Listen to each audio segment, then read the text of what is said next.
Shri Krishna Chaitanya Prabhu Nityananda Shri Advaita Gadadhar Srivasadi Gaur Bhaktavrinda.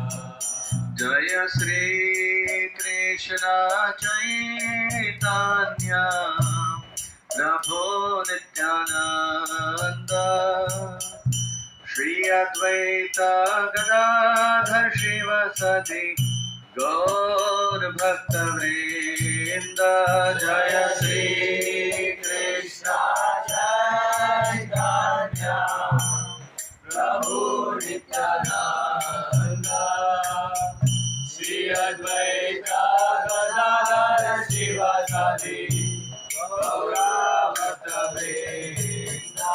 Hare Krishna, Hare Krishna, Krishna Krishna, Hare Hare, Hare Rama, Hare Rama, Rama Rama, Hare Hare, Hare Krishna, Hare Krishna, Krishna Krishna, Hare Hare, Hare Rama, Hare Rama, Rama Rama, Hare Hare, Hare Krishna, Hare Krishna, Krishna Krishna, Hare Hare, Hare Rama, Hare Rama, Rama Rama, Hare Hare, Hare Krishna, Hare Krishna, Krishna Krishna, Hare Hare, Hare Rama, Hare Rama, Rama Rama, Hare Hare, Hare Krishna, Hare Krishna, Krishna Krishna, Hare Hare, Hare Rama, Hare Rama, Rama Rama, Hare Hare, Hare Krishna, Hare Krishna, Krishna Krishna, Hare Hare, Hare Rama, Hare Rama, Rama Rama, Hare Hare, Hare Krishna, Hare Krishna, Krishna Krishna, Hare Hare, Hare Rama, Hare Rama, Rama Rama, Hare Hare, Hare Krishna, Hare Krishna, Krishna Krishna, Hare Hare, Hare Rama, Hare Rama, Rama Rama, Hare Hare, Hare Krishna, Hare Krishna, Krishna Krishna, Hare Hare, Hare Rama, Hare Rama, Rama Rama, Hare Hare, Hare Krishna, Hare Krishna, Krishna Krishna, Hare Hare, Hare Rama, Hare Rama, Rama Rama, Hare Hare, Hare Krishna, Hare Krishna, Krishna Krishna, Hare Hare, Hare Rama, Hare Rama, Rama Rama, Hare Hare, Hare Krishna, Hare Krishna, Krishna Krishna, Hare Hare, Hare Rama, Hare Rama, Rama Rama, Hare Hare, Hare Krishna, Krishna Krishna, Hare Hare Hare Ram Hare Ram Hare Hare Hare Krishna Krishna Krishna Hare Hare Hare Ram Ram Hare Hare Hare Krishna Krishna Krishna Hare Hare Hare Ram Ram Hare Hare Hare Krishna Krishna Krishna Hare Hare Hare Ram Ram Hare Hare Hare Krishna Krishna Krishna Hare Hare Hare Ram Ram Hare Hare Hare Krishna Krishna Krishna Hare Hare Hare Ram Ram Hare Hare Hare Krishna Krishna Krishna Hare Hare Hare Ram Ram Hare Hare Hare Krishna Krishna Krishna Hare Hare Hare Ram Ram Hare Hare Hare Krishna Krishna Krishna Hare Hare Hare Ram Ram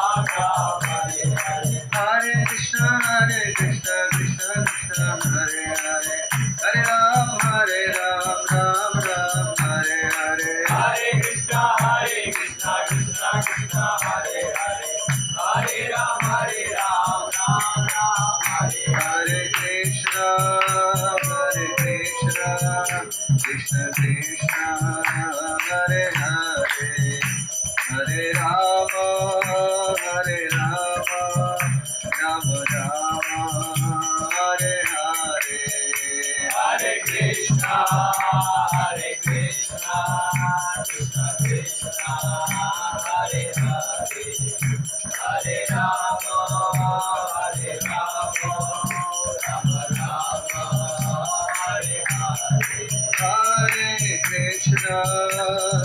Hare Krishna Krishna Krishna Hare Hare Hare Rama Rama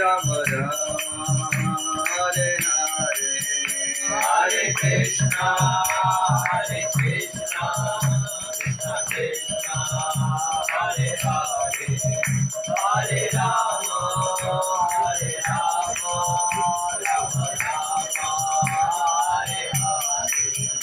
Jaya Radha Vrindavan Bihari Radha Vrindavan Bihari Radhe Jaya Radha Vrindavan Bihari Radha Vrindavan Bihari Radhe Jaya Radha Madan Mohan Lalita Devi Radha Madan Mohan Lalita Devi Jaya Radha Madan Mohan Lalita Devi Radha Madan Mohan Lalita Devi Jaya Gauralita Jaya Gauralita Jaya Gauralita Gauralita Gauralita Jaya Gauralita Jaya Jaya Prabhupada Jaya Jaya Prabhupada Jaya Jaya Prabhupada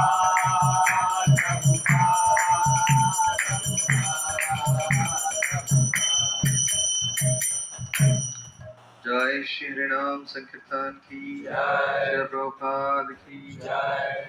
ओम नमो भगवते वासुदेवाय ओम नमो भगवते वासुदेवाय ओम नमो भगवते वासुदेवाय ओम नमो भगवते वासुदेवाय ओम नमो भगवते वासुदेवाय ओम नमो भगवते वासुदेवाय हरे कृष्ण। तो हमारे पास समय कम है, अभी 5:20 हो गए, 6 बजे तक कथा करने। थोड़ा मैं टीचर हूँ, इसके लिए बीच बीच में क्वेश्चन ज़्यादा पूछता हूँ, इसके लिए टाइम लगता है मुझे कथा करने के लिए। तो बहुत सारे भक्त लगभग लग रहे हैं, कभी अगवास यात्रा या आपका कोई नासिक यात्रा में भी पिछले साल थे कुछ, है ना? आपसे से आपको देखा है, आप भी थे नहीं? हाँ, ये तो बहुत इधर ही आते रहते हैं। उधर में बोईसर में शायद मिला, पालघर में पारसा का ब्रोकर में आते तो मिलते हैं मेरे को। तो आपका बहुत बहुत स्वागत है। आप ये क्या प्रोजन है, श्रुति कैंप में? श्रुति कैंप में गोवर्धन इको विलेज में आए और लगभग 3 दिन हो गया आज, और कल का दिन और परसों का दिन, 5 दिन। तो आपकी आयु में वैसे समय रहता है, लेकिन निकालते बहुत कम है लोग, क्योंकि कॉलेज हम भी पढ़े तो जब भी कहीं घूमना है तो कॉमन ऑफ मिल ही जाता है, लेकिन जब कोई कहीं नहीं जाना है तो सीधा बोल देते कि कॉलेज है। उससे और अच्छा बहाना एग्जाम चल रहे हैं, तो कोई कुछ नहीं बोलता है। लेकिन जब कहीं टाइम निकालना है तो सब कुछ मिल जाता है। तो आप आपका कॉलेज जीवन का इतना, या कुछ जॉब भी कर रहे हैं प्रभु जी ने बताया, तो समय निकाल कर इस व्यवस्था में जहाँ पे भगवान श्री राधा वृंदावन बिहारी और मदन मोहन जी, ललिता देवी, गिरिराज जी स्थापन है, और इतना सुंदर गुरु महाराज की कृपा से वातावरण जो आज बहुत ही दुर्लभ है प्राप्त होना। तो इस 3 दिन की आपकी या 5 दिन की यात्रा में अपने श्रील सनातन गोस्वामी, साथ ही साथ रूप गोस्वामी, रघुनाथ दास गोस्वामी, जीव गोस्वामी और गोपाल भट्ट गोस्वामी, इनके बारे में कुछ कथाएं सुनी, कुछ पिछली बार, कुछ इस बार, ऐसा करके। और आज मुझे यहाँ पर रघुनाथ भट्ट गोस्वामी के बारे में बोला था प्रभु जी ने, लेकिन शास्त्रों में रघुनाथ भट्ट गोस्वामी ऐसे आचार्य हैं जिन्होंने चैतन्य चरितामृत जो ग्रंथ लिखा है उसके लिए सारे महाप्रभु की लीलाओं का वर्णन किया, लेकिन लीला बताने से पहले ही वृंदावन दास ठाकुर को उन्होंने बताया कि मेरा नाम कहीं पर नहीं आना चाहिए। तो इसलिए रघुनाथ भट्ट गोस्वामी का वर्णन कहीं भी शास्त्रों में अधिकतर नहीं आता है। बाकी सब आचार्य काफी विस्तार से उनका जीवन चरित्र है। तो जैसे आप पढ़ रहे हैं या सुन रहे हैं, तो जस्ट एक प्रश्न मैं पूछना चाहूंगा कि क्या जरूरत है इनके सब जो गोस्वामी है या महाजन है, इन सारे वैष्णव के जीवन के बारे में हम क्यों सुनना चाहिए? They set an example that how we should do bhakti. Yes, very good, because they have set an example how to do bhakti, so they are the best example for us. Good. उससे भक्ति, उनके जीवन से हमें भक्ति सीखने को मिलता है। सही बात है। और कुछ? इंस्पिरेशन। गुड। सो अल्टीमेटली सब आंसर मिला के वही है, क्योंकि जीवन में हर एक का स्वभाव है, कोई तो हमको हीरो चाहिए, ठीक है? कोई भी। आप स्कूल में गए तो आपके टीचर, पहले माता पिता घर में हीरो रहते थे या दादा दादी रहते थे, तो माँ बाप का नहीं सुनना है तो दादा दादी के पीछे भागते थे। स्कूल में जाते या टीचर कोई स्ट्रिक्ट होता है और कोई प्यारा होता है, तो स्ट्रिक्ट टीचर से भागना है तो प्यारे टीचर के पास जाके बैठ जाते हैं। तो जीवन में हर लेवल पे हमें अपना कोई तो हीरो रहता है जिसको पकड़ कर हम अपना जिंदगी चलता है। और जब ग्रो होते हैं, आप कॉलेज जीवन में आते हैं, तो थोड़ा हीरो का व्याख्या बड़ा हो जाता है हमारा। मतलब वो केवल हमको लाड़ प्यार करता है, उसके लिए हीरो नहीं होते हैं। वो बहुत सारे जीवन के हमारे उद्दिष्ट पूरा कर सके, उस उद्देश्य से हम उस हीरो को देखते हैं। शायद आजकल ज्यादातर बॉलीवुड या क्रिकेट स्टार हीरो है सबके, परंतु लोगों के लिए वो हीरो है ही नहीं। वास्तविक में वो केवल मनोरंजन का साधन ही बने रहते हैं, क्योंकि कोई विराट कोहली या रोहित शर्मा को 6 देके शायद से 4 दिन, 8 दिन, 10 दिन पूरा मैच देख के मनोरंजन करेगा, बट उसके जैसा बैट भी नहीं पकड़ पाते। मतलब हीरो क्यों चाहिए कि आप क्रिकेटर है तो एक आपका आइडियल हीरो है जिसकी तरह देख के आप सीखना चाहिए। तो वैसा हीरो है तो अच्छी बात है। कोई क्रिकेट स्टार बन रहा है तो क्रिकेट स्टार को देख के बनने की प्रयास कर रहा है तो वो सही बात है। या कोई एक्टर बनना चाहता है और किसी का एक्टिंग देख के उसे इंस्पिरेशन मिल रहा है तो देखना चाहिए। लेकिन ना हमें क्रिकेट स्टार बनना है ना एक्टर बनना है, फिर भी हम काफी टाइम समय गंवाते रहते हैं। तो उनको हीरो बोल के नहीं गंवाते हैं, केवल हम अपना एंटरटेनमेंट के लिए देते हैं।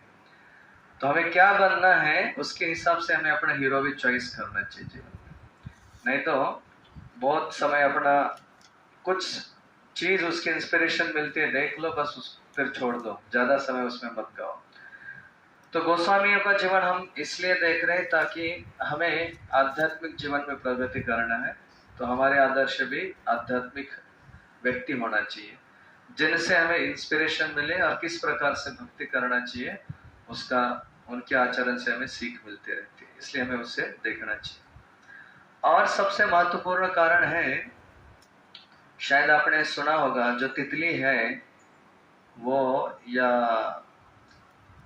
रेशम के कीड़ा रहता है, वो फोड़ के बाहर आता है, नहीं उससे अच्छा तितली का एग्जाम्पल अच्छा है। तो तितली है, उसको पंख आने से पहले जो किसी और तितली की तरफ ध्यान देकर वो ध्यान दे दे के जब अच्छे से ध्यान दे के देखती रहती है तो उसके पंख अपने आप फूटने लगते हैं। तो जिस आकार की तरफ वो अपना आंखों को केंद्रित करते हैं उस प्रकार का आकार उसका बनता है। तो मतलब होता है कि जिस चीज की तरफ अधिक ध्यान होता है वो गुण जो है व्यक्ति में आते रहते हैं। तो उसी प्रकार ये जो हमारे आचार्य हैं उनका जीवन चक्र अगर हम देखते रहेंगे और बार बार सुनते रहेंगे तो वो सारे गुण हमारे अंदर अपने आप आते रहेंगे, क्योंकि जिस चीज की तरफ हमारा ज्यादा ध्यान रहता है तो उस प्रकार का स्वभाव अपने आप आ जाता है। कॉलेज जीवन में या आपके घर में भी कभी देखा होगा आपने, कोई बेटा पिताजी के साथ बहुत घूमते रहते हैं तो पिताजी का चलना बोलना सारा तरीका उसके अंदर अपने आप आते रहते हैं। या कोई स्टूडेंट कॉलेज में रहता है जो कोई टीचर के साथ बहुत ज्यादा समय बिताता है तो वो टीचर का एक्टिंग, उसका बोलने का रहन सहन सब कुछ वो स्टूडेंट में अपने आप आता है। क्यों? क्योंकि उतना समय वो उस शिक्षक का, टीचर का मेडिटेशन करते रहता है या उतना समय वो देता है तो अपने आप उसके गुण जो है उसमें आते हैं। जैसे मराठी में भी एक कहावत है, क्या, ढवळ्या शेजारी बांधला पवळ्या वान नाही पण गुण। मराठी कितने जान लेते है? कुछ तो है, कभी सुना है क्या आपने ये? नहीं? आप कौन से भाग से हैं? महाराष्ट्र में? पालघर, ठीक है। कोंकण में नहीं है ये, फिर बराबर है। कोंकण में नहीं है, ज्यादातर पश्चिम महाराष्ट्र में बैल ज्यादा यूज करते हैं, मराठवाड़ा में। तो वहां पे ऐसा कहावत है ये, ढवळ्या शेजारी बांधला पवळ्या वान नाही पण गुण, यानी ढवल्याने सफेद पवल्याने पीला, दो कलर के बैल होते हैं। लेकिन बैल जब भी काम करना है तो साथ में चलाना पड़ता है, बैलगाड़ी हो या प्लॉइंग करना हो, खेत में जो भी जुदाई जो भी करना है जनरली पैर में ही काम करते हैं बैल। तो एक पीला कलर का है और एक सफेद कलर का है, तो एक का नाम ढवळ्या है, एक का नाम पवळ्या है। तो हर चीज जब साथ में करते हैं उनका कलर नहीं बदल सकते हो, लेकिन उनका क्वालिटीज लगभग एक जैसे होता है। मतलब उनका खाने की आदतें, उनके पीने की आदतें, उनकी वो मालिक है उनके साथ जो रेसिप्रोकेशन, हर चीज लगभग दोनों का साथ साथ होने के कारण एक जैसा ही होता है, क्योंकि वो हर चीज साथ में करते हैं। तो इसलिए वो कहा जाता है कि वो ढवल्या शेजारी बांधना पवल्या, यानी एक साथ में जब उसको बांधते हैं तो उनके सारे गुण जो है अपने आप एक जैसे हो जाते हैं। कलर नहीं बदल सकते लेकिन गुण जो है अपने आप एक जैसे हो जाते हैं। तो उसी प्रकार से जब हम इन महान आचार्यों के बारे में अधिक सुनते हैं और अधिक उसका ध्यान करते हैं तो वो सारे गुण उनके जीवन के अपने अंदर अपने आप जो उतरने लगते हैं, क्योंकि उस जीवन चरित्र का हम चिंतन करते हैं तो उसके कारण वो सारे गुण भी हमारे अंदर आते हैं। इसलिए बर्थडे के दिन भी कहा जाता है कि किसी का हम बर्थडे सेलिब्रेट करते हैं तो क्यों उसका गुणगान करते हैं, ताकि वो सारे गुण हमारे अंदर आए।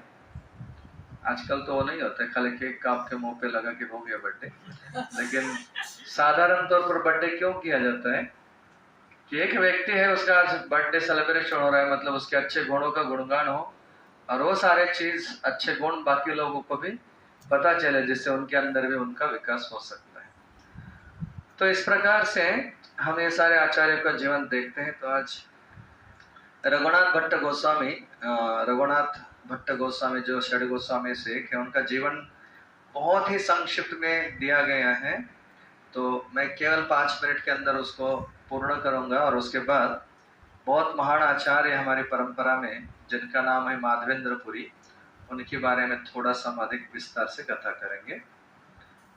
तो रघुनाथ भट्ट गोस्वामी जो है षड गोस्वामी से एक है, रूप गोस्वामी, सनातन गोस्वामी, रघुनाथ दास गोस्वामी, गोपाल भट्ट गोस्वामी, जीव गोस्वामी और रघुनाथ भट्ट गोस्वामी। तो ये बीच में आते हैं।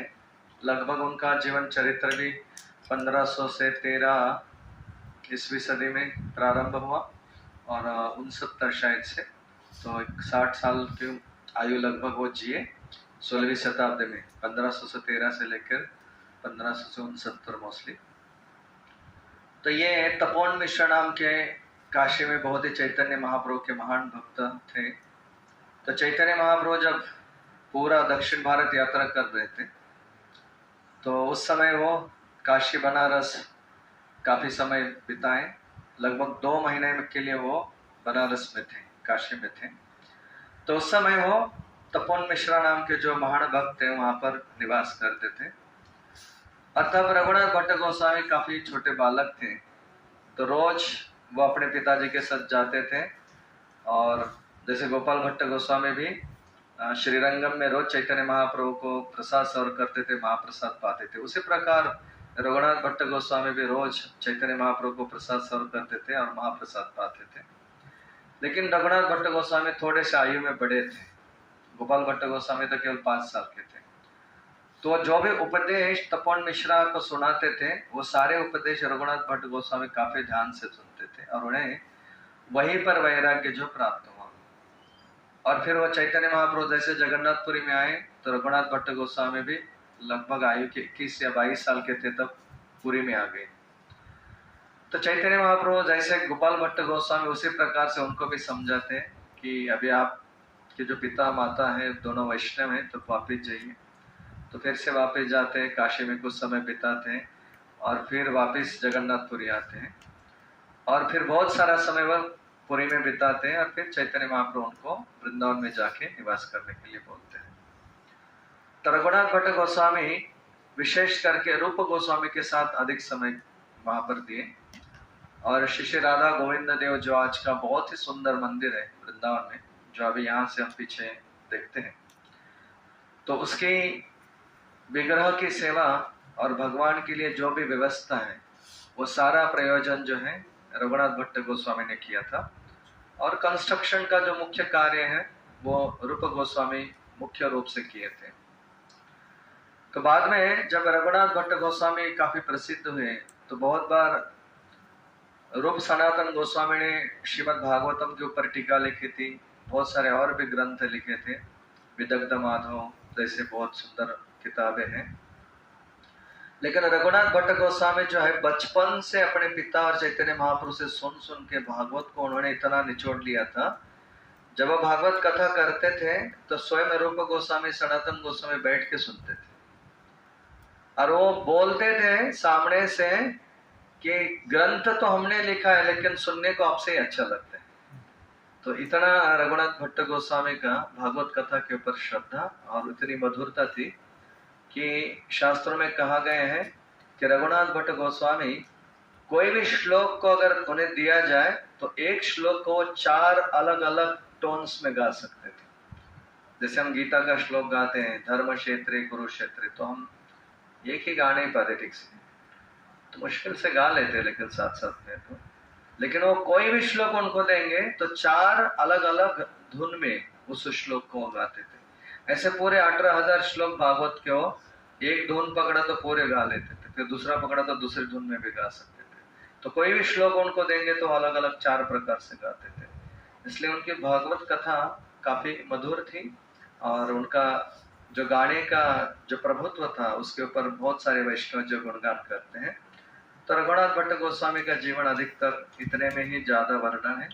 अंत में राधा गोविंद देव की सेवा करते करते और वृंदावन में ही उन्होंने अधिक समय बिताया और वहीं पर उन्होंने अपना देह त्याग जो है किया है।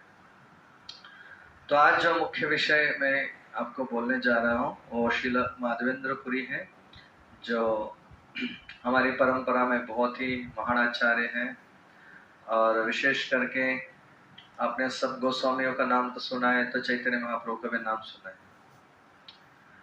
तो माधवेंद्रपुरी की कथा बहुत ही रुचिवानी है और हमारे लिए महत्वपूर्ण भी है।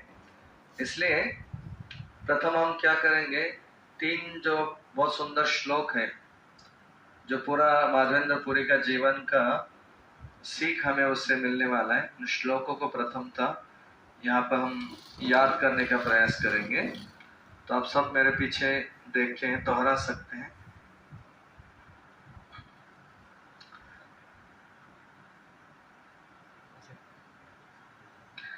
बहुत भक्त उड़ीसा से भी है ना, कुछ कुछ बहुत सारे। आपका चेहरे से लगता है थोड़ा तो उड़ीसा पे है आप है, मतलब पले बड़े इधर, लेकिन उड़ीसा से है ना?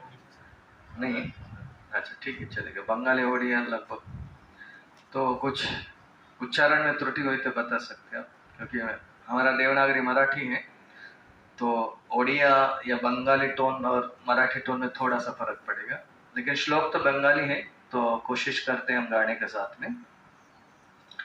तो चैतन्य चरितामृत के मध्य लीला का 5वें अध्याय से पहला वाला श्लोक है 20वां, जिसमें श्रील माधवेंद्र पुरी की महिमा का गुणगान किया है। तो ठीक है, थोड़ा सा हम प्रसंग बताएंगे। चैतन्य महाप्रभु जब संन्यास लिए और वृंदावन के लिए निकल पड़े, तो जब वृंदावन के लिए निकल पड़े तो सची माता उनकी इच्छा थी कि 24 साल की उम्र में संन्यास लिया, तो इतना जल्दी चला जाएगा तो मैं कैसे जी पाऊंगी। तो नित्यानंद प्रभु समझ जाते हैं कि सारे भक्त, महाप्रभु का आंदोलन तो महत्वपूर्ण है, लेकिन अभी तक प्रसन्न नहीं है कि महाप्रभु संन्यास लेके सब छोड़ के जा रहे हैं। तो नित्यानंद प्रभु वृंदावन का रास्ता घुमा के उनको गलत रास्ते से शांतिपुर लेके आते हैं। और चैतन्य महाप्रभु जो बड़े खुश होकर कीर्तन करते हुए जा रहे थे, जब देखा उन्होंने, अरे यहाँ तो यमुना के तट पर अद्वैत आचार्य पहुंच गए, तो बड़े खुश होकर अद्वैत आचार्य को बोलते कि अरे आप इतने जल्दी वृंदावन कैसे पहुंचे? मैं तो रोज कीर्तन करते करते निकला हूँ, वृंदावन पहुंच गए और आप मेरे पहले पहुंच गए। तो अद्वैत आचार्य बोलते कि प्रभु ये वृंदावन नहीं है, शांतिपुर है। तो महाप्रभु बोलते तो नित्यानंद ने मुझे फंसा दिया। तो गंगा के उस तट से इस तट पर आते हैं, फिर अद्वैताचार्य के घर रुकते हैं कुछ समय।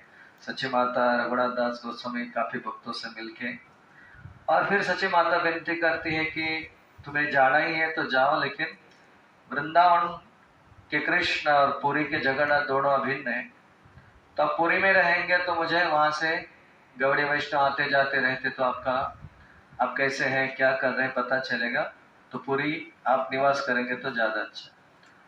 तो भगवान स्वयं स्वतंत्र है, फिर भी चैतन्य महाप्रभु अपनी माता की इच्छा के लिए अपना विचार बदलते हैं और वृंदावन जाने की वजह वो पुरी की ओर निकल पड़ते हैं। तो जगन्नाथपुरी जाते समय रास्ते में वो एक तीर्थ स्थान आता है, रेमुना पहुंचते हैं।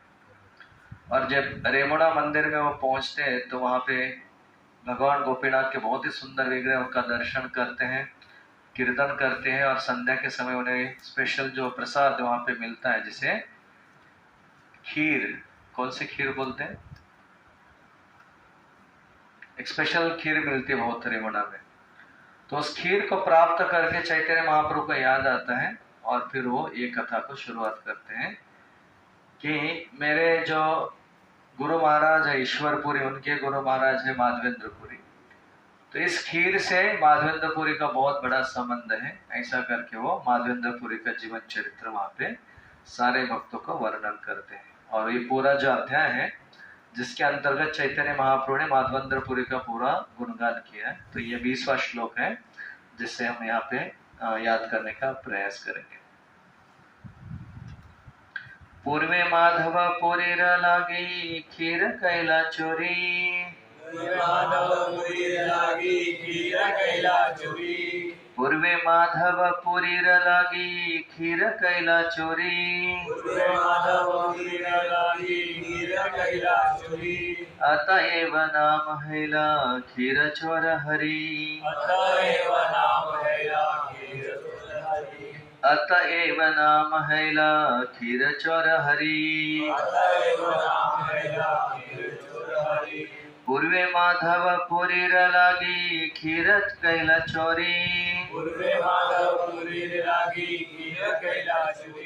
अतएव नाम हैला खीर चोर हरि।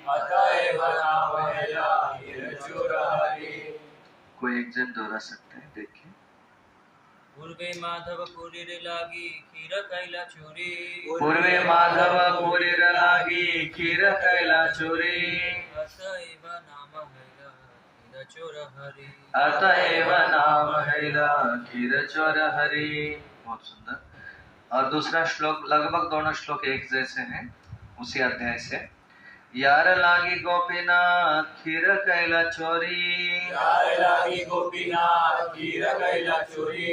अतएव नाम हैला खीर चोर हरि। अतएव नाम हैला खीर चोर हरि। यार लागी गोपीनाथ खीर कैला चोरी। यार लागी गोपीनाथ खीर कैला चोरी। अतएव नाम हैला खीर चोर हरि। अतएव नाम हैला खीर चोर हरि। यार लागी गोपीनाथ खीर कैला चोरी। यार लागी गोपीनाथ खीर कैला चोरी। अतएव नाम हैला खीर चोर हरि। अतएव नाम हैला खीर चोर हरि। कोई और एक जन दोहरा सकते हैं। यार लागी गोपीनाथ खीर कैला चोरी। यार लागी गोपीनाथ खीर कैला चोरी। अतएव नाम हैला खीर चोर हरि। अतएव नाम हैला खीर चोर हरि। सुंदर। तो ये दो सुंदर श्लोक है जिसमें माधवेंद्रपुरी के बारे में चैतन्य महाप्रभु यहाँ पे कथा प्रारंभ करते कि माधवेंद्रपुरी कौन है। तो चैतन्य महाप्रभु स्वयं भगवान होकर यहाँ पे भक्तों का गुणगान कर रहे हैं और उन्हें प्रेरित कर रहे हैं कि आध्यात्मिक जीवन में प्रगति करने के लिए श्रवण करना बहुत महत्वपूर्ण है। तो खीर तो वहां पे मिली, कीर्तन भी हुआ, कथा प्रारंभ किया महाप्रभु ने।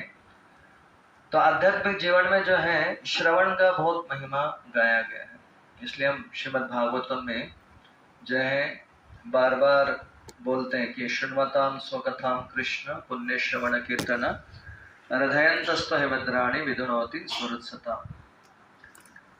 कि शृण्वतां स्वकथा कृष्ण पुण्य श्रवण कीर्तन, कि शृण्वतां जो भगवान कृष्ण स्वकथा उनके दिव्य लीलाओं का अगर हम श्रवण करते हैं तो पुण्य तीर्थ निषेवण, तो उन लीलाओं को श्रवण करने से हृदय में जो है भक्ति का उत्पन्न होता है। हृदयन्तस्त्व भद्राणि, हृदय के जो अभद्र है, विधुनोति सुहृत्सतां। धुनोति गाँव में मराठी में फेमस वर्ड है वो, धुने क्यों यूज करते हैं? साफ सफाई कपड़ों की। तो धोने का मतलब है साफ सफाई करना।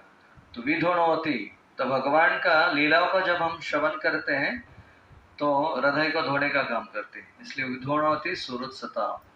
तो जो अमंगल है, अभद्र है, वो साफ हो जाते हैं और फिर भगवान का हम जो सुंदर लीला है उनका और श्रवण कर सकते हैं। इसलिए चैतन्य महाप्रभु यहाँ पर भगवान और भगवान के भक्त दोनों की लीला भी उतनी ही दिव्य स्तर पर होती है। इसलिए महाप्रभु स्वयं उन कथाओं को यहाँ पर बताते हैं कि माधवेंद्रपुरी कौन है।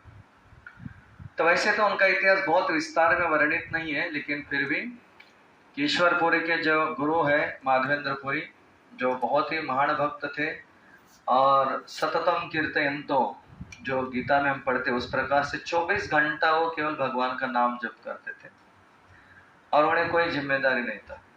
बाद में से सिद्धांत सरस्वती ठाकुर या श्रील प्रभुपाद का हम जीवन देखते तो भजन कीर्तन तो करते थे, लेकिन उन्हें इंस्टीट्यूट गौड़ीय संप्रदाय स्थापित किया, 64 मठ स्थापित किए, तो बहुत बड़ा जिम्मेदारी था। तो भजन के साथ तो उन्हें काफ़ी जिम्मेदारी और भी निभानी पड़ती थी। श्रील प्रभुपाद ने इस्कॉन स्थापित किया, बीबीडी स्थापित किया, इतने मंदिरों की स्थापना की। तो कथा कीर्तन भजन भागवत के साथ उन्हें बहुत सारा और भी जिम्मेदारियां संभालनी पड़ती थी, क्योंकि एक इंस्टीट्यूट जब करते हैं तो उसका मैनेजमेंट सब कुछ संभालना पड़ता है। लेकिन माधवेंद्रपुरी जो थे 24 घंटा केवल भजन और कोई उन्हें सेवा नहीं था।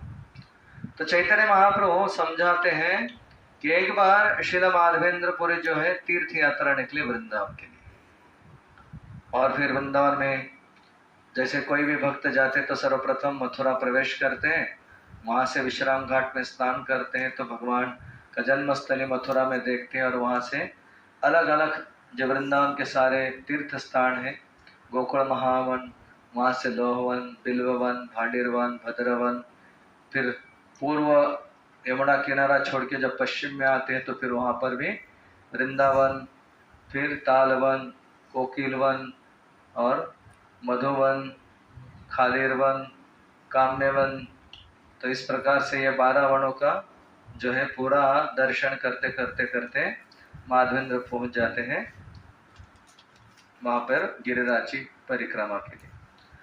तो एक दिन के बाद जब वो गोवर्धन की पूरी परिक्रमा कर रहे थे, परिक्रमा करते करते करते दिन भर गोविंद कुंड के किनारे पर आकर रुक जाते हैं। और वहां पे आज भी हम जाएंगे, सुंदर पीपल का पेड़ है, स्नान करके वहां पे विश्राम करने, हरे विश्राम तो नहीं बोल पाएंगे लेकिन परिक्रमा करके थके हैं तो नाम जप करते करते वहां पे बैठ गए।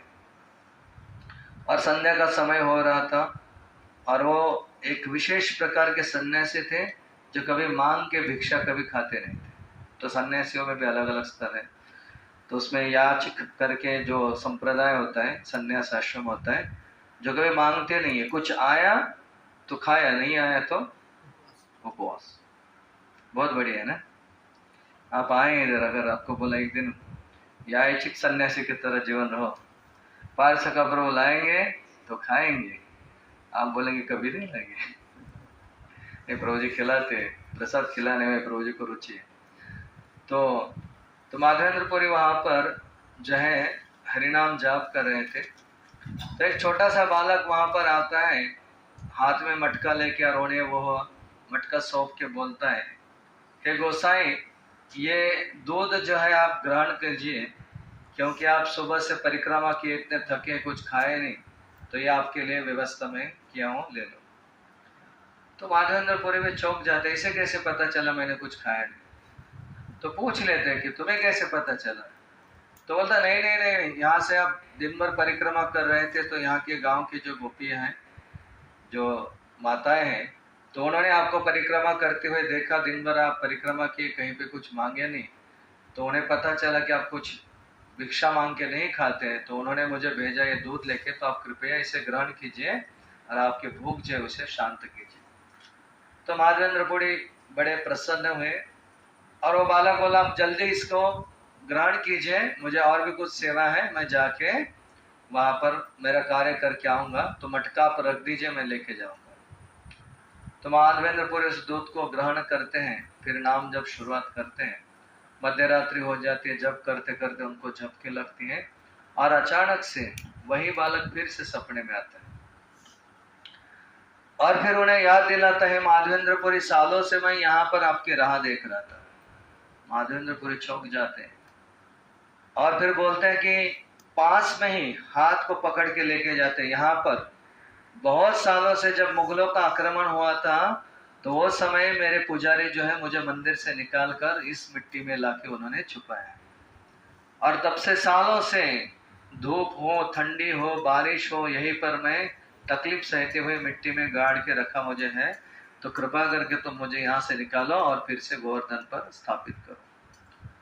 तो देखो, माधवेंद्रपुरी ऐसे भक्त हैं, उनके लिए भगवान स्वयं पहले तो दूध लेके आए थे, और वही बच्चा जो है वे सपने में आके उन्हें आज्ञा दे रहा था कि आप यहाँ पर जाइए और यहाँ से मुझे निकाल कर यहाँ गोवर्धन के ऊपर स्थापित कीजिए। तो हमें भी बहुत बार सपने आते हैं। अभी माधवेंद्रपुरी तो सन्यासी हैं, और जैसे नींद में उन्हें सेवा मिली कि जाके वो मिट्टी को खोदना है, वहाँ से भगवान को निकालना है, स्थापना करना है, तो बड़े चकित हुए कि वही बालक जो अभी अभी मुझे दूध लाके देके गया, वही बालक सपने में आके मुझे आज्ञा दे रहा है, तुम्हें पहचान भी नहीं पाया कि भगवान थे वो। तो बड़े दुखी भी होते हैं कि भगवान स्वयं आके दूध देखे गए, मैं उन्हें दर्शन नहीं किया, उनको प्रणाम नहीं किया, लेकिन सेवा करके निकल गए, और अभी सपने में आके वो हमें मटका देखे, सॉरी हाथ पकड़ के जो है बोल रहे हैं कि मुझे यहाँ से आप निकालिए और फिर से गोवर्धन में स्थापित कीजिए। तो भक्त जो है कभी भी भगवान की आज्ञा को अधिक महत्व देते हैं। तो देखो, आप भी कभी जीवन में सपने तो सबको आते हैं, तो सपनों के बारे में हम बहुत सेलेक्टिव रहते हैं। अपने काम का कुछ सपना है तो बहुत सुबह उठ के 3 बार सोचते हैं कि अरे क्या था क्या था क्या था। अभी कोई जॉब कर रहे हैं इधर, आप हिसाब कर रहे हैं, अभी सपना आ गया आपको सुबह 4 बजे, और भगवान आके आज्ञा दे दिए कि भाई अभी ये महीने का सैलरी मंदिर को दे दो, तो आप उठते बोलेंगे नहीं, कुछ सपना में इतना कुछ नहीं आया मेरे को नहीं। लेकिन अगर बोलेंगे ये महीने को आपका डबल सैलरी होने वाला है, अब 3 बार उठ के सोचेंगे सच में सपना ऐसा हो सकता है क्या, डबल भी हो जाएगा संग। फिर इस मंदिर में जाके भगवान सपने में आए थे, कुछ सच में भी करो। लेकिन भगवान जब बोलेंगे सारा सैलरी मंदिर को दे दो, अरे झूठ मूठ सपने तो आते रहते हैं, चलते रहेंगे। तो हम सपनों के बारे में बहुत सेलेक्टिव रहते हैं। लेकिन यहाँ माधवेंद्रपुरी जब देखे कि स्वयं भगवान आके बोले हैं कि मुझे यहाँ से निकाल कर मंदिर के ऊपर स्थापित करो या गोवर्धन के ऊपर, तो कोई समय नहीं गंवाते हुए रात को ही वो सारे गांव में जाते हैं। तो गोविंद कुंड से पास में ही वहाँ पर रानी और गांव है, बहुत सारे बाजू में जो है निवास आज भी हम देख सकते हैं। तो सबको उठाते हैं और सबको बोलते हैं कि भगवान आके मुझे आज्ञा दिए हैं और यहाँ पे गोवर्धन के इस क्षेत्र में उन्हें सालों से जो है छुपाया गया है, तो कृपया करके आप मदद कीजिए। तो माधवेंद्रपुरी को जब सब देख के तो सब समझ जाते कि ये तो सन्यासी दिन भर परिक्रमा किए, तो ये तो भगवान की आज्ञा है, मतलब उसको हम दुर्लक्षित नहीं कर सकते। तो सब लोग अपने हाथ में कोई फावड़ा लिया है, कोई कोयता लिया है, जो भी उनके पास वस्तु है लेके निकले। माधवेंद्रपुरी जिस सपने में जो दिशा दिखाई थी बालक ने, उसी दिशा में चलते हुए सब वहाँ पे बबूल के पेड़ है उसको काटते हुए रास्ता साफ करते करते करते पहुँच गए जहाँ पर स्वयं गोपाल जी ने दिखाया था कि यहाँ पर मुझे छुपाया गया है। तो सारे भक्त यहाँ पर ब्रजवासी अपनी जो भी हाथ में था उससे उस मिट्टी को निकालते हैं और उस क्षेत्र में भगवान श्री गोपाल जी श्रीनाथ जी जो आज प्रसिद्ध मंदिर हैं, तो उनके जो गोपाल जी के विग्रह हैं उन्हें वहाँ से निकालते हैं। जैसे विग्रह हाथ में आते हैं तो सब उठाने का प्रयास, कोई नहीं उठा पाता है, तो स्वयं माधवेंद्रपुरी जाके उसको उठाते हैं और फिर गिरिराज गोवर्धन के ऊपर जाके बहुत बड़ी शिला लेके उसके ऊपर उन्हें स्थापित करते हैं। पीछे से एक शिला को रखते हैं, नीचे एक प्लेन शिला रखते हैं और गोपाल जी को स्थापित करके फिर सारे ब्रजवासियों को बताया जाता है कि यहाँ से गोपाल जी को प्राप्त किया है और आज उनका बड़ा उत्सव होने वाला है। तो खबर इतने दूर दूर तक पहुँचती है, तो ब्रज में आगरा दिल्ली तक न्यूज़ फैल जाती है कि माधवेंद्रपुरी की आज्ञा से यहाँ पर गोपाल जी को निकाला है और अभी आज गिरिराज के ऊपर उनकी स्थापना हो रही है। तो बहुत बड़ा अभिषेक, चैतन्य चरितामृत में वर्णन आता है कि जब लगभग 400 मिट्टी के घड़े भर के गोविंद कुंड से भक्त जो है पानी लेके आते हैं और फिर गोपाल जी का अभिषेक प्रारंभ होता है। तो उनके शरीर पर जो मिट्टी लगी है और कुछ है उसको पूरा धुल के साफ किया जाता है।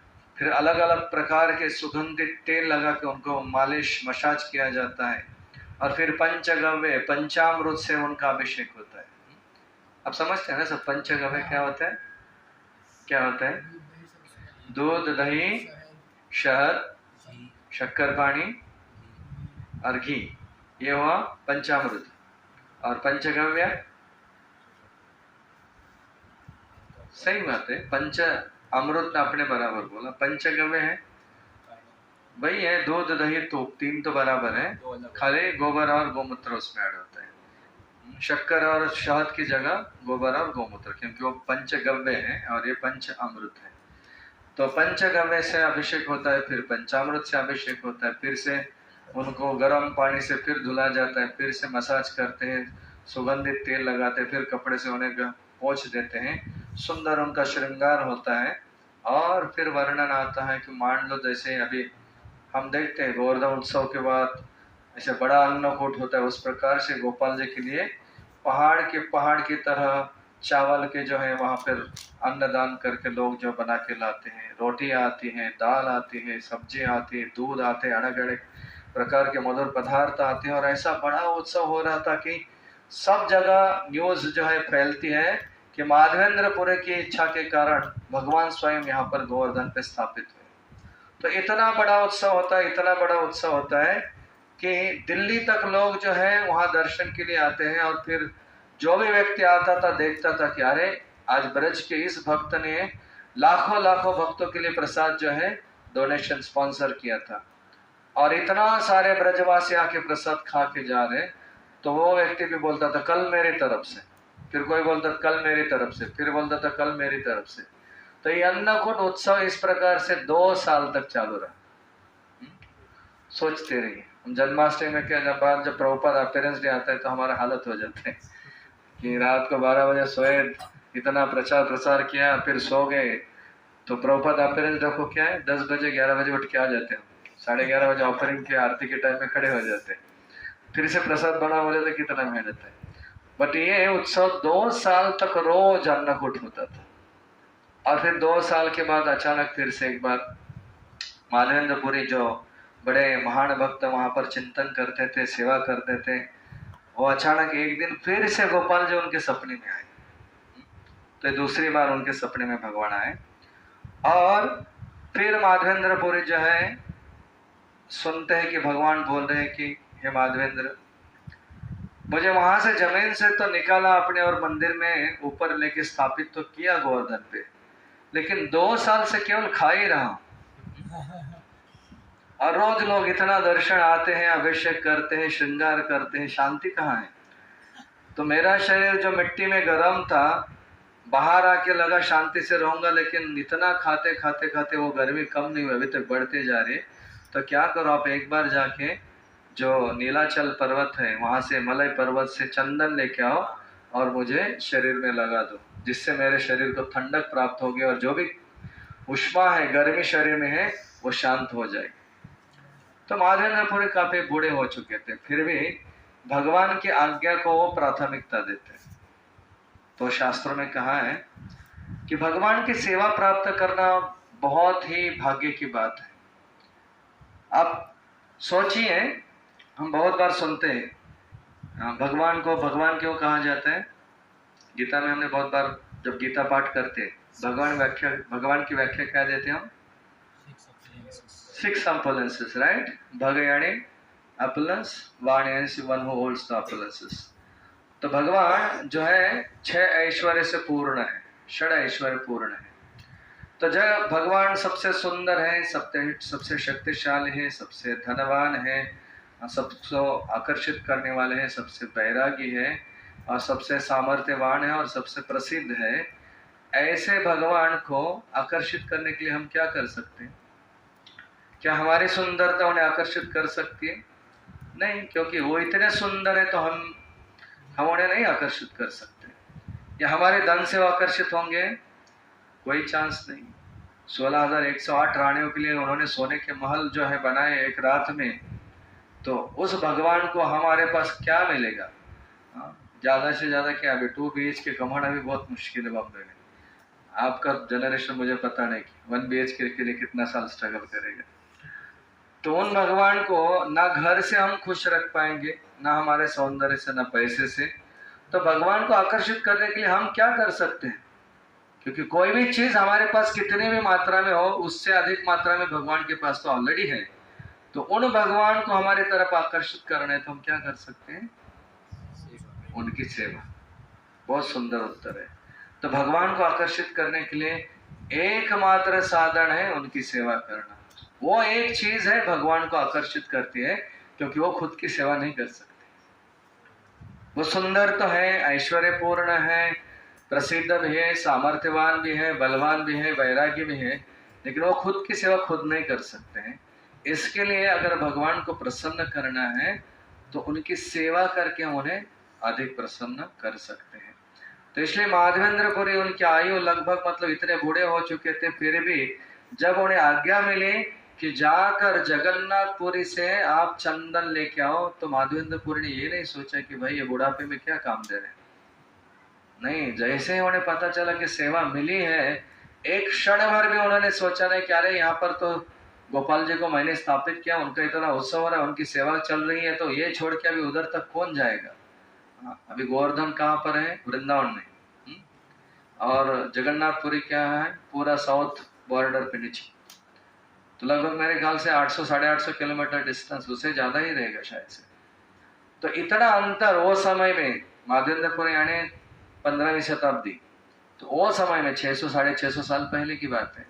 तो वहां से चलते हुए आने का और लेके जाने का, वो भी चंदन, एक दिन के लिए थोड़ा घिसना है, तो भगवान के लिए ला रहे तो साल भर के लिए तो व्यवस्था करना पड़ेगा।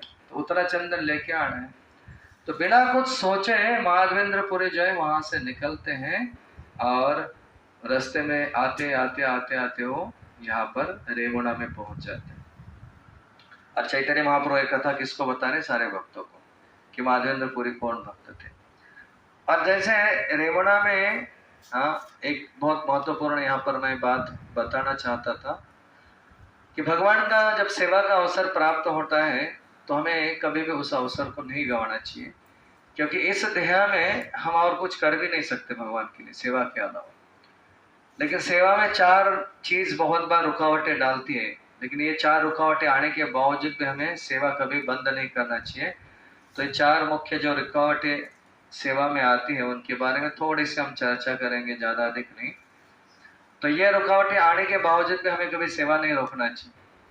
तो सबसे पहले तो सेवा जब करते तो तकलीफ होता है कि नहीं होता है? आज आप स्विमिंग करने से पहले शायद सुबह में आप बैकअप गए थे, आज भगवान का विग्रह को वहां पे ऊपर स्थापित करना, तो क्लीनिंग कर रहे थे। रात को कल किया, रात को, सुबह भी किया आज। हाँ, तो पहली बार कर रहे तो मजा आता है ना? जब रोज रोज करने को बोलेंगे तो तकलीफ होता है। तो भगवान की सेवा में तकलीफ होता है, इतना आसान नहीं है। श्रील प्रभुपाद का आप जब जीवन देखेंगे तो 2 बार हार्ट अटैक आया। जब वो पहुंचे न्यूयॉर्क में तो जिस फ्रिज में उन्होंने आलू रखा था उसी फ्रिज में पूरा का पूरा नॉनवेज भी रहता था।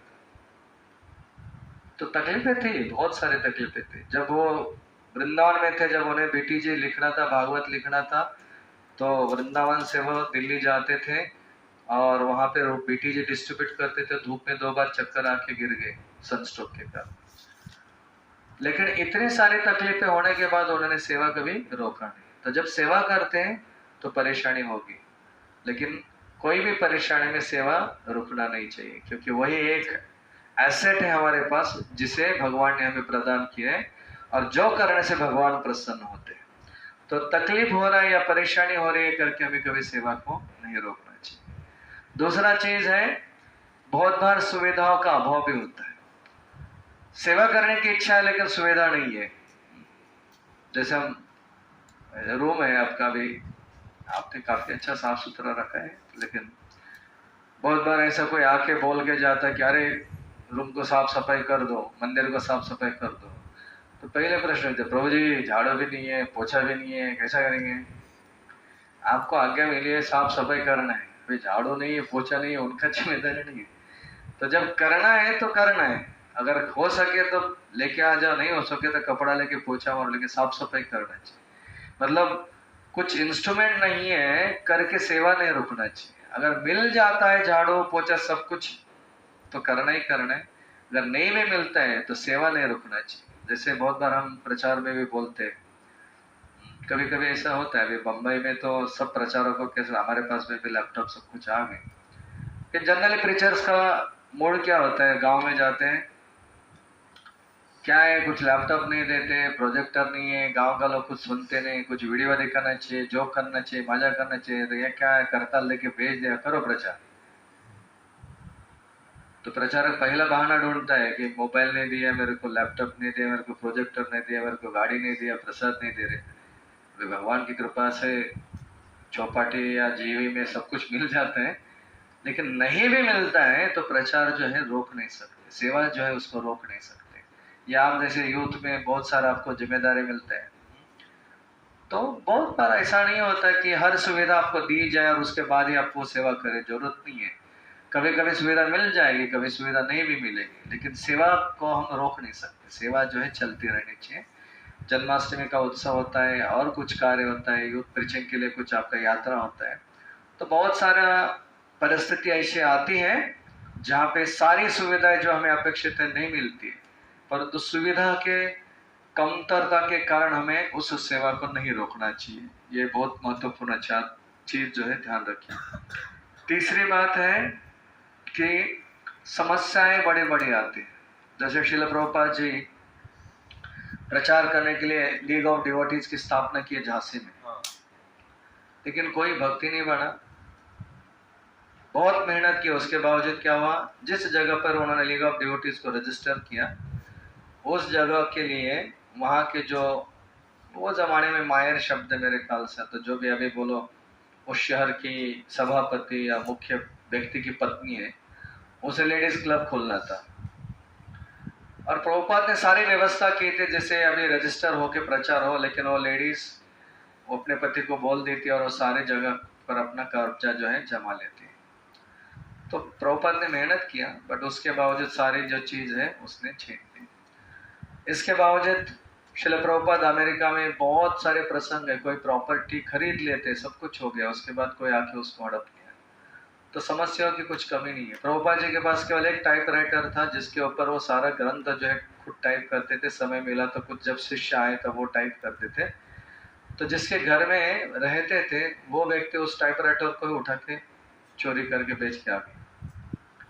तो समस्याओं की कभी कमी नहीं थी, लेकिन इतनी समस्याओं के बावजूद भी श्रील प्रभुपाद ने प्रचार का कार्य को कभी रोका नहीं। तो इसलिए आप विद्यार्थी दशा में हैं, जब भी कुछ आज्ञा आते हैं तो परेशानी अलग चीज है, समस्या अलग चीज है। समस्या थोड़ी अधिक मात्रा में कठिन परिस्थिति होती है, तो परेशानी तो आपको होती है, लेकिन समस्या तो संस्था के स्तर पर भी आ सकती है। और कुछ जैसे अभी बड़ी समस्या ऋत्विक या इस्कॉन, तो बड़ी समस्या चल रही है। तो वो जो होगा होगा, बड़े लोग देख लेंगे। हमारा काम है हरिनाम प्रचार करो और अपना सुनना वाला जप करो। बड़े लोग जब साथ में बैठेंगे तो कर लेंगे। तो उसको देख के हमें अपना भक्ति को रोकना नहीं चाहिए, प्रचार को रोकना नहीं चाहिए।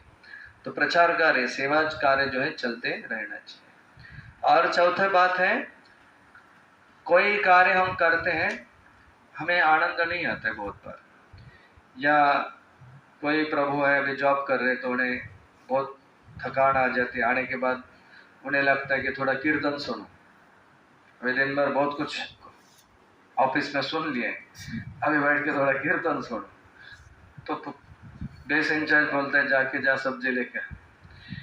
अभी उसको क्या आनंद आएगा, दिन भर इतना मेहनत की है, और अभी थोड़ा बैठ के शांति से कीर्तन सुनने की इच्छा है, और तभी कोई बोल दे तभी सब्जी लेके आ जाए। अभी सब्जी नहीं लाएगा तो प्रसाद नहीं बनेगा, प्रसाद नहीं बनेगा, किसी को खाने को नहीं मिलेगा, तो लाना तो पड़ेगा। तो आनंद हो ना हो, सेवा जब मिलता है तो करना पड़ेगा। तो बहुत बार हम सेवा के बारे में चूज ही रहते कि अभी मेरा मूड नहीं, आज नहीं कल करता हूँ। तो सेवा को इस प्रकार से टाला नहीं जाता, ये मेरे को पसंद नहीं है। बहुत बार होता है जब कीर्तन है स्पेशली, किसी को गाने की आदत है, उसको बोल देना करताल बजा, तो नहीं बजाएगा। माइक देगा तो आता हूँ, नहीं तो मैं पीछे खड़ा रहूंगा। तो सेवा मतलब सेवा होता है। सेवा में कोई सिंगिंग बड़ा है, कीर्तन बजाना बड़ा है, पोछा छोटा है, आरती बड़ा, ऐसा कुछ नहीं होता है। सेवा सेवा होता है। आपको आनंद मिले ना मिले, लेकिन अगर सेवा जब मिलती है तो उसे करना, वही हमारा जिम्मेदारी है।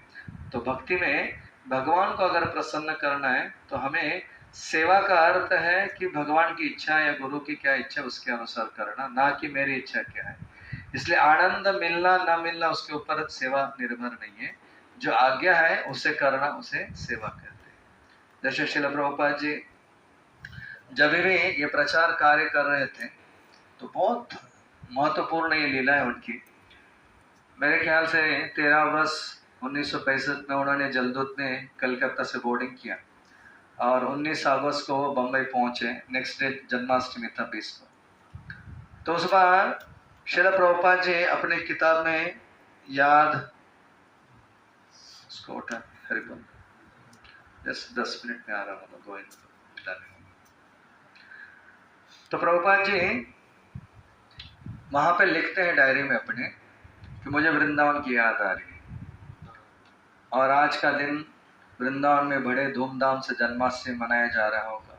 बहुत सारे भक्त ब्रज में कृष्ण की जन्माष्टमी के इस अवसर पर जमा होकर कीर्तन भजन प्रसाद, और प्रभुपाद बोर्ड में बैठे अकेले अकेले भगवान को थोड़ा जो भी आलू कुछ था वो सब्जी बना के भोग दिखाते हैं। अभी उनकी इच्छा नहीं है जाना है पाश्चिमात्य देश में, या बोट में बैठ के कोई आदमी नहीं है, कि जन्माष्टमी का दिन है, कुछ सुविधा नहीं है, फिर भी क्योंकि गुरु की आज्ञा है तो वो जा रहे हैं। और पता है और 30 दिन जाने को लगने वाला है, और तब तक कोई मिलने वाला भी नहीं है। तो हमारे अंदर उससे आनंद मिले ना मिले, अच्छा लगे ना लगे, गुरु की आज्ञा है तो उसे हमें करना चाहिए। तो ये चारों कारण से हमें कभी भी सेवा को नहीं रोकना चाहिए। कोई परेशानी हो, सुविधा का अभाव हो, बड़ी समस्या आए, या हमें खुशी मिले या ना मिले, लेकिन सेवा जो है वो रुकना नहीं चाहिए। तो इस प्रकार से माधवेंद्रपुरी जो है यहाँ पर तुरंत जैसे भगवान की आज्ञा मिलती है तो निकलते हैं, वहाँ से रेवणा पहुँच जाते हैं और बड़े ही आनंद से जब वो भगवान गोपीनाथ का दर्शन करते हैं तो बड़े प्रसन्न हो जाते हैं, नाचते हैं, कीर्तन करते हैं। और संध्या का समय आता है और भगवान गोपीनाथ के लिए सुंदर वहाँ पे 12 मटकों में खीर जो है वो भोग लगने के लिए कपड़ा डाल के जा रहे थे। अचानक माधवेंद्रपुरी के मन में इच्छा आती है कि यार इतनी सुंदर यहाँ पे इसकी महिमा सुनिए, ये जो खीर है मैं गोपाल जी के लिए बनाऊं, थोड़ा चख के देखता हूँ ताकि ऐसे खीर गोपाल जी को बना सकूं। और दूसरे क्षण में उन्हें तुरंत घृणा आती है अपने ऊपर, अरे ये क्या किया मैंने, ये तो भोग भगवान के लिए जा रहा था, अभी तक तो भोग लगा नहीं, और भोग लगने से पहले मैंने उसको झूठा किया। मन में सोचा केवल उन्होंने इसको चख लेता हूँ ताकि गोपाल जी को ऐसे बनाऊं। तो उन्हें इतने घृणा लगते कि कैसे मैं इतना शास्त्र पढ़ के, इतना भगवान का सेवा करके उनका भोग को पहले झूठा कर दिया, बड़ा अपराध किया मैंने। तो खुद के मन में घृणा की भावना को लेके मंदिर छोड़ के कि भगवान के प्रति मैंने अपराध किया, बाहर गांव के जाके जो है बाजार के बाहर निकल के हरिनाम जाप करते हैं और पश्चाताप करते कि कितना बड़ा अपराध किया। और इधर भगवान सोच रहे अरे मेरे एक भक्त को इतना खीर खाने की इच्छा थी, कुछ ज्यादा मांगा तो नहीं उसने। तो भगवान को जब भोग लगता है तो 12 में से एक मटका निकाल के छुपा देते हैं और फिर पुजारी अपना रोज की विधि भोग लगा दिया, कर्टन खोल दिया, भोग निकाल दिया, लेके गया, मटका बंद कर दिया, रात को भगवान को सुला दिया। सोने के बाद जब पुजारी है पहली बार उसके जीवन में भगवान आके उठा रहे, उठ जा बेटा, वो भी चौंक गया, अभी तक भगवान कभी उठाने को कैसे आ गए। और बोल रहे हैं कि भाई मेरा एक भक्त है माधवेंद्रपुरी, उसके लिए मैंने खीर छुपाई है, मटका छुपाया, तो उसको ले ले, और मेरा जो भक्त वो गांव के बाहर वेश में खड़ा है उधर, उसे ये खीर जो है देके आ जाए। तो पहले तो उसे विश्वास नहीं हुआ क्योंकि अभी तक भगवान को रोज सेवा की, लेकिन ऐसे आके भगवान उठाए कभी अनुभव नहीं था। फिर भी उठता है, स्नान करता है, नए वस्त्र धारण करता है, मंदिर में जाता है, अल्टर खोलता है, पीछे जाके देखता है, बोलता है मैंने मटके तो निकाले लेकिन गिने नहीं थे, पता नहीं था, 11 ही निकाले, एक इधर रखा है भगवान ने। तो वो मटका लेता है और गांव में जाके बड़े आवाज में चिल्लाते हुए, माधवेंद्रपुरी कौन है, आप कहाँ पर है, माधवेंद्रपुरी आपके लिए स्वयं गोपीनाथ ने खीर चुराई, कहाँ है आप। तो जैसे चिल्लाते जा रहा था लोग उसके पीछे पीछे, कौन है माधवेंद्रपुरी जिसके लिए भगवान ने खीर चुराई। तो पूरा गांव में चिल्लाते हुए, क्योंकि वो गांव के बाहर जाके बैठे थे, भगवान का नाम जप कर रहे थे, वहां तक पहुंच गए, सारा गांव वहां तक पहुंच गया। और माधवेंद्रपुरी को जब खीर सौंपी गई तो माधवेंद्रपुरी बड़ी प्रसन्नता से उसे खा लेते हैं और पूरा मटका फोड़ के अपने कपड़े में बांध के उसको संभाल के रखते हैं। और सारे लोग उनका गुणगान करते कि साक्षात भगवान ने आपके लिए चोरी की है। तो बड़े प्रसन्न हो जाते हैं, लोग उनका गुणगान करते हैं। लेकिन भक्त जो है बड़े नम्र होते हैं। तो माधवेंद्रपुरी समझ जाते हैं अभी तो सारे गांव को पता चल गया कि मेरे लिए भगवान ने चोरी की है, तो कल से तो मेरा अभिषेक ही होने वाला है ना। अभी अपने लिए भगवान कुछ करे, अभी आप जाओ खाली जाके भगवान को ऐसे प्रार्थना करो, मान लो गलती से फूल गिर गया और आपने ही उसने देख लिया, और आपने ऐसे मांग रहे थे कि कल भगवान अगर आप चाहते कि मैं आपका महान भक्त हूं तो एक फूल गिरा दो, और फूल गिर गया और आपने भी देख लिया, हम क्या करेंगे, पूरा दिंडोरा पीटते बैठे, अरे मैंने ऐसा प्रार्थना किया फूल गिर गया, और कोई देखा भी नहीं है तो उसको भी बताएंगे मेरे लिए गिरा है। अगर सही में आपके लिए गिरता है तो बहुत अच्छी बात है, लेकिन मूल स्वरूप में हम जो है कुछ भगवान से हमारा संबंध जुड़ गया तो हम सबको बताना चाहते हैं। और यहाँ पे माधवेंद्रपुरी की इतनी अभी प्रतिष्ठा, इतना गुणगान होने वाला है, माधवेंद्रपुरी सोच रहे अरे मेरे को तो भगवान का सेवा करना है, ये लोग अभिषेक करेंगे, इतना गुणगान करेंगे, तो ये प्रतिष्ठा मुझे नहीं चाहिए करके वो सोचते कि मैं रात को ही गांव छोड़ के निकल जाऊं। तो इसलिए कहा जाता है जब प्रतिष्ठा के पीछे कोई भागता है तो प्रतिष्ठा आगे भागती रहती है, वो कभी मिलती नहीं है ना। आप जॉब कर रहे हैं, स्टूडेंट है, कुछ पाना चाहते हैं, प्रतिष्ठा, मान सम्मान, तो उसके पीछे हम भागते हैं और हम उसके पीछे वो आगे, वो कभी मिलती नहीं। और जब कोई प्रतिष्ठा को छोड़ देता, नहीं चाहिए मेरे को, वो मुंह जब मोड़ देता है तो प्रतिष्ठा उल्टा हो जाती है, वो भी आते पीछे आ जाते, ये आगे भागते, प्रतिष्ठा उसके पीछे भागते। तो देखो हमें उसके पीछे भागना है, वो तो इतनी चालू है, चंचल है कि कभी मिलेगी नहीं, लेकिन हम उसे छोड़कर अगर उल्टा भगवान की तरफ भागेंगे तो अपने आप पीछे आ जाएगी। तो इसलिए माधवेंद्रपुरी अभी सोच लेते कि ये प्रतिष्ठा मुझे नहीं चाहिए, तो वो पहले ही रात को निकल जाते जगन्नाथपुरी की तरफ। लेकिन भगवान चाहते कि उनका भक्त का गुणगान हो, तो पुरी में पहुंचने से पहले वहां पे राजा को खबर मिल जाती है कि माधवेंद्रपुरी नाम का एक संत है जिसके लिए गोपीनाथ ने खीर चुराई है। तो सारा जगन्नाथपुरी पूरा दिंडोरा पीटते हुए कौन माधवेंद्रपुरी उसका स्वागत करने के लिए शहर के बाहर आ जाते हैं। स्वयं राजा जो है वो स्वागत करने के लिए खड़ा रहता है। माधवेंद्रपुरी चौंक जाते हैं, मैं तो रात में चल के इधर आया, ये क्या हो रहा है। तो उनको रथ में बैठे बिठा के, हाथी पे बिठा के इतना स्वागत होता है और सारा पुरी में न्यूज फैल जाता है कि माधवेंद्रपुरी जगन्नाथपुरी आए जिनके लिए भगवान ने साक्षात खीर चुराई। तो इतनी उनकी प्रतिष्ठा उन्हें प्राप्त हो जाती है। लेकिन वो बड़ी नम्रता से महाराज को विनती करते हैं कि आप राजा हैं, आपकी इच्छा से इतना सारा व्यवस्था किया, अच्छी बात है, लेकिन मैं तो एक भिक्षुक हूँ, सन्यासी हूँ और मुझे भगवान ने भेजा एक सेवा के लिए, तो कृपा करके मुझे चंदन प्रदान कीजिए और जाने का आज्ञा दीजिए। ये सब मान सम्मान की आवश्यकता है।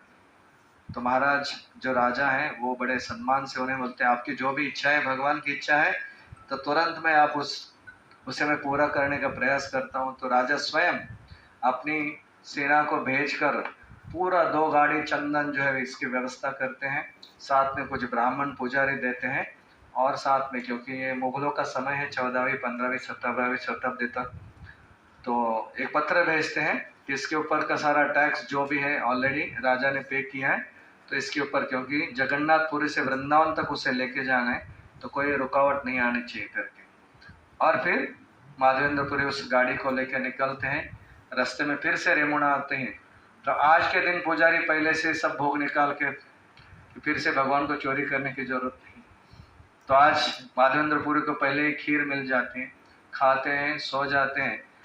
तीसरी बार फिर भगवान सपने में आते हैं और अभी भगवान बोलते हैं कि इतना सारा चंदन 2 गाड़ी भर के आपने लिया, इतना मेहनत किया है, तो ये वृंदावन तक लाने की जरूरत नहीं है। देखो अभी कितना मेहनत किया, वृंदावन से पूरी तक आए, चलते हुए सारा व्यवस्था किया, 2 गाड़ी भर के चंदन साथ में लिया, पुजारी लिए, राजा का आज्ञा पत्र भी साथ में लिया है, और फिर से भगवान के लिए लेके जा रहे हैं और भगवान बोल रहे हैं कि अभी जरूरत नहीं है, तो कैसा लगेगा। परंतु भगवान की इच्छा है, तो भगवान बोलते चिंता मत करो, मुझे जरूरत नहीं, ऐसे नहीं, लेकिन वहां तक लाने की जरूरत नहीं है, तुम इधर ही गोपीनाथ को ये चंदन लगा दो तो मुझे वहां पे ठंडक मिल जाएगी। और फिर वहां पर जो भी पुजारी साथ में आए थे उनकी व्यवस्था से पूरा चंदन घिसा जाता है, और 21 दिन तक जो गोपीनाथ जी हैं उनको वो चंदन लगाया गया, जहाँ से ये जो चंदन यात्रा का उत्सव प्रारंभ हुआ, जो आज भी पूरे विश्व भर में हम 21 दिन तक, अक्षय तृतीया से लेकर 21 दिन तक रोज भगवान को चंदन लगा के वहाँ पे ठंडक देने का प्रयास करते हैं। तो इस प्रकार माधवेंद्रपुरी का जो जीवन है बहुत ही आदर्श है, और इस लीला में सबसे बड़ा जो गुण है, गोपीनाथ ने भगवान अपने भक्तों के लिए चोरी की, तो जो सिद्ध करता है कि भगवान जो विग्रह है वो केवल विग्रह मूर्ति नहीं है, स्वयं भगवान है। तो उसके बारे में एक सुंदर श्लोक इतना हम यहाँ पर रिसाइट करके यहाँ पे जो है अंत करेंगे आज की कथा का।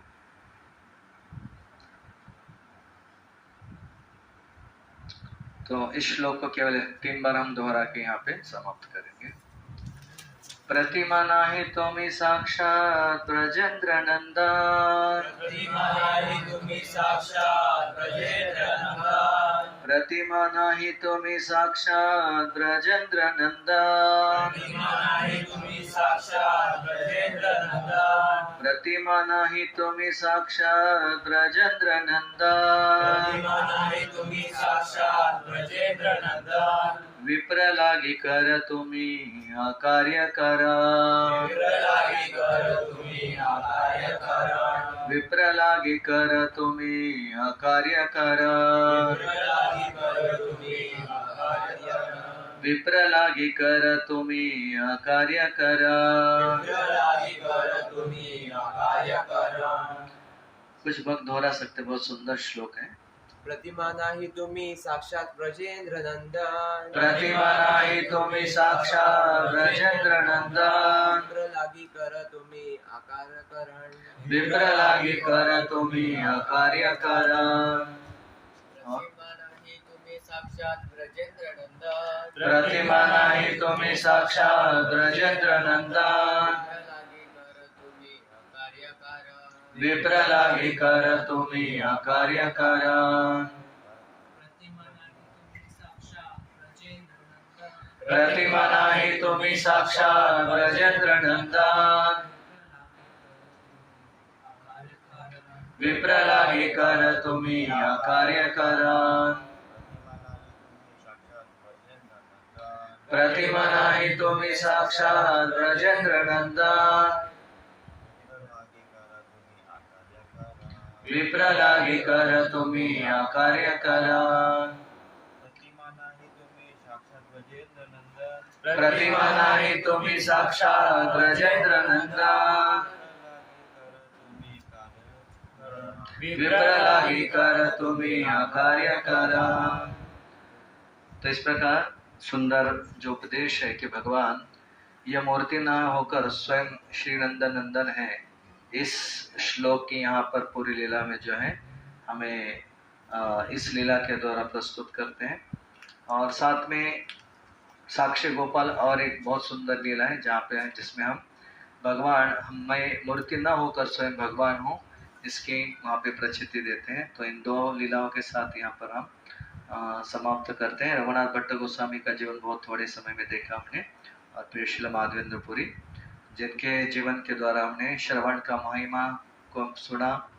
भगवान जब सपने में आते हैं तो हमें क्या ध्यान रखना चाहिए, सेवा को प्राथमिकता जीवन में बार बार हमें देना चाहिए, और साथ में भगवान स्वयं मूर्ति ना होकर स्वयं भगवान मूर्ति के स्वरूप में है। इस विचार के साथ यहाँ पर हम इस लीला को समाप्त करते हैं। हरे कृष्ण।